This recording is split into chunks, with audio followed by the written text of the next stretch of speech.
I often think back on the long, winding road that brought me here, the polished marble floors of my study, the glow of a mahogany desk lamp, the quiet ticking of an old grandfather clock in the corner. At 65, I had more than I ever dreamed of as a young man. I built my empire from scratch, brick by brick, car by car. The Hale name carried weight across Austin, especially in the luxury car business. People often said I was living the American dream, but what most couldn't see was the weight behind my smile, the heaviness that had little to do with age and everything to do with family. Family had always been my pride. I was raised to believe loyalty was sacred, that a father's love meant sacrifice without question. But I never expected that same loyalty would one day be exploited, taken for granted until I could no longer recognize the daughter I once knew. Sophia was my only child.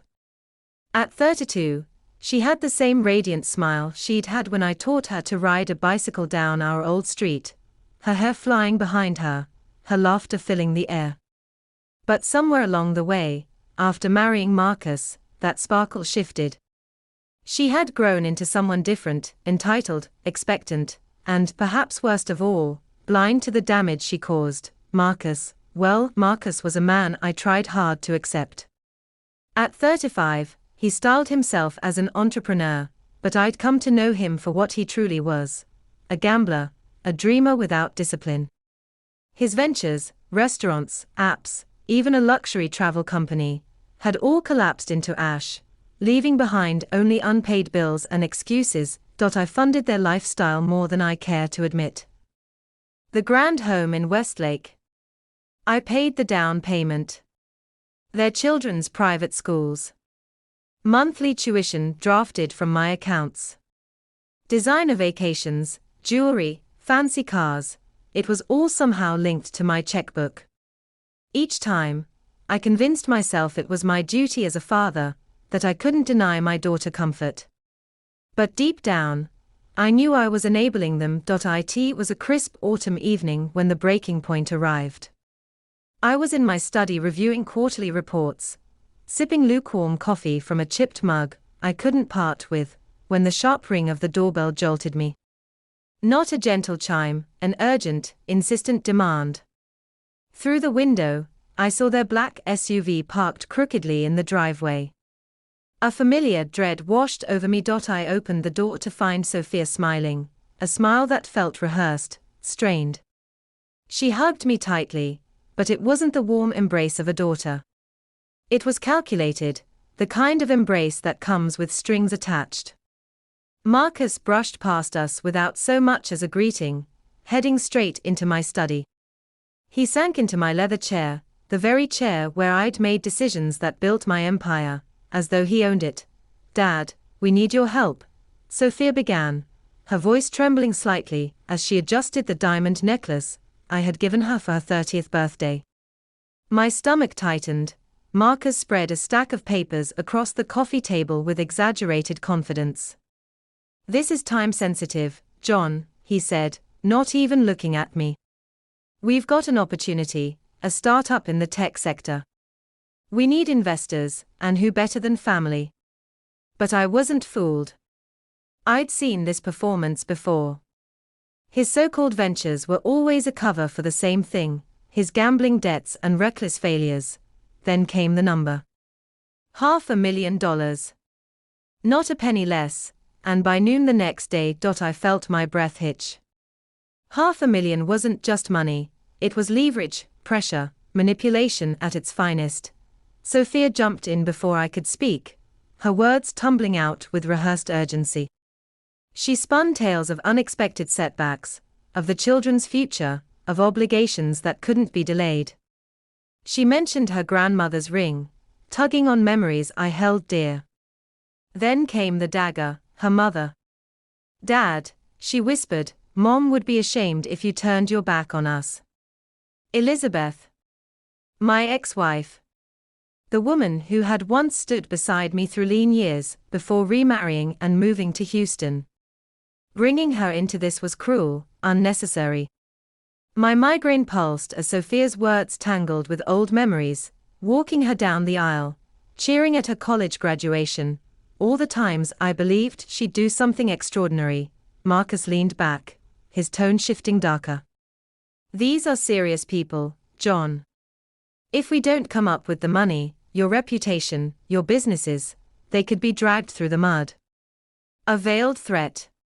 Not just about money, but about fear, shame, image. I sat there, my hands trembling slightly against the armrest of my chair, a storm building inside me. Outwardly, I kept my voice steady. Fine, I said at last. Tomorrow. Noon. Now leave me be. They exchanged a quick glance, relief washing over Sophia's face. Marcus smirked, gathering his papers. And then they were gone, their SUV roaring down the driveway. The silence that followed was deafening. I sat motionless for 5 minutes, my pulse hammering, before I reached for the phone. David, I said when my lawyer and oldest friend answered. My voice was firmer now. They've crossed the line. David Lawson had been by my side for decades, guiding me through contracts, disputes, acquisitions. He knew the toll Sophia and Marcus had taken. His reply was calm but resolute. Then it's time, John. Everything is ready. The accounts are frozen. The documentation is airtight. The house deed is still yours. They can't touch a thing without you. I leaned back in my chair, exhaling a breath I hadn't realized I'd been holding. For months, David and I had prepared for this possibility. Every loan I had given them, meticulously documented. Every property title, secured. Even recordings of their veiled threats, stored safely. It was all waiting. That night, I packed a single suitcase. Shirts, slacks, essentials. Nothing fancy. Just enough to last until I figured out the next step. I slid a plain cardboard box onto my desk, filling it with every damning piece of evidence, deeds, loan histories, copies of checks, security footage. On top, I placed a handwritten note, here's what you're really getting. By dawn, I was on the road to David's office. I signed the power of attorney, finalized transfers, left instructions for my manager, Alex, to handle the dealerships. My Bentley, polished and admired by many, was entrusted to him. From there, I drove straight to the airport. My flight had been rescheduled for Costa Rica, a trip I had once considered just retirement scouting. Now it was my escape, my fresh start. As I sat at the gate, my phone buzzed incessantly, Sophia's name lighting up the screen again and again. I powered it down, removed the SIM card, and dropped it in a trash bin. The weight lifted instantly. On the plane, I found my seat, staring out the window as Austin's skyline loomed in the distance. For the first time in years, I felt the faint stirrings of freedom, then, a familiar voice. Mind if I sit? I turned, stunned. Elizabeth. My ex-wife, the mother of my child. She slid into the seat beside me, her eyes steady, filled with the same fire I remembered from our younger days. David called, she said simply. You're going to need backup. I couldn't help but chuckle, the absurdity of it all hitting me at once. The plane lifted off, and with it, years of enabling and misplaced loyalty seemed to peel away, left behind with the receding city below. By noon, when Sophia and Marcus arrived at my house to collect their money, they found only locked doors and that single box. Inside, the truth waited like a hammer blow. The house wasn't theirs. The debts were documented. The footage revealed their threats, their manipulations. I wasn't there to see Sophia's scream of disbelief, or Marcus storming out in rage. I could only imagine. But I didn't need to witness it. For the first time in decades, I had chosen a different path. A path toward freedom. When I boarded that flight to Costa Rica, I thought I was leaving behind nothing but wreckage. A daughter buried under entitlement, a son-in-law drowning in his own schemes. I told myself I was finished, that I owed them nothing more. But even as the waves of the Pacific greeted me, their rhythm soothing years of restless nights, I couldn't silence the echoes of Sophia's voice, or the look in her eyes, when she realized her world had shifted forever. I had been her crutch for so long that she no longer knew how to stand on her own. And maybe, just maybe, I had played a part in breaking her legs to begin with, but while I wrestled with those thoughts, her world unraveled back in Austin. It began almost immediately. When Sophia and Marcus stormed from my house that morning, they believed anger could fix what their arrogance had destroyed. But reality struck quickly. Their credit cards, which once slid so effortlessly through machines at boutiques and restaurants, was suddenly declined. The accounts they had drained were frozen tight. The lavish home they flaunted at parties was no longer legally theirs, it was mine, and I had no intention of gifting it again. Marcus's troubles came into sharper focus within days. Evidence of his gambling debts, photographs of him at casinos, loan statements, IOUs, circulated through whispered networks of Austin's elite. Friends who had once welcomed him with handshakes and expensive wine suddenly crossed the street to avoid him. Sophia, caught in the fallout, began to crumble. One evening, in a desperate attempt to save face, she went live on social media. I didn't see it myself. I had sworn off those channels long ago, but David described it later. A wine glass shattered against a framed wedding photo, as she ranted about betrayal, lies, and the cruelty of being cut off. Her meltdown spread like wildfire among Austin's social circles. Former friends shared the clip with mocking captions. The princess without a crown, Marcus, ever the coward, took his exit soon after. A curt letter left on their kitchen counter read, "We both gambled. We both lost. Don't follow me." By the time Sophia woke the next morning, he was gone, slipping across the border into Mexico under another name, leaving her alone with 2 children and a mountain of shame. I imagined her desperation when eviction notices arrived. Designer handbags and jewelry, once her symbols of status, were sold at pawnshops for a fraction of their worth. The woman who once turned her nose up at anything less than luxury found herself lugging boxes into a cramped studio above a taco shop, its air thick with the scent of frying tortillas. She took work wherever she could find it, days at a department store, folding clothes for customers who barely noticed her, and nights waitressing at a diner she once would have scorned. I can only imagine the sting the first time an old acquaintance recognized her, whispering, "Sophia from the country club," and she had to answer, "That's me. What can I get you?"